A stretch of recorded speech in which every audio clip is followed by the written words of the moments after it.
আজকের ভিডিওতে আমরা দেখব কীভাবে ডেটকে ডেতে কনভার্ট করতে পারি। এখানে আমরা টেক্সট ফর্মুলা ইউজ করব। আমরা ইকুয়াল সাইন প্রেস করব, টেক্সট ফর্মুলায় টাইপ করব। আমরা ফার্স্টে ভ্যালুটাকে চেনাই দেব, কমা প্রেস করব। আমার টেক্সট ফরম্যাট ইউজ করব, ডাবল কোটেশনের মধ্যে আমরা 4টা ডি প্রেস করব, ব্র্যাকেট ক্লোজ করে দেবো, ইন্টার প্রেস করব। দেন আমরা এটাকে ড্র্যাগ করে টেনে দেব। আমরা যদি এটাকে ডের শর্ট ফর্মুলা ইউজ করতে চাই, আমরা আবার টেক্সট ফর্মুলা ইউজ করব। টেক্সট ফর্মুলা, ভ্যালুকে চিনাই দেব, কমা প্রেস করব, আবার টেক্সট ফরম্যাট ইউজ করব। এখানে আমরা 3টা ডি ইউজ করব। এটা আমরা স্মল লেটারও ইউজ করতে পারি।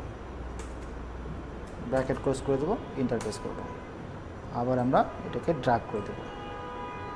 তো এই টিপসের মাধ্যমে আমরা ডেটকে আমরা ডেতে কনভার্ট করতে পারি।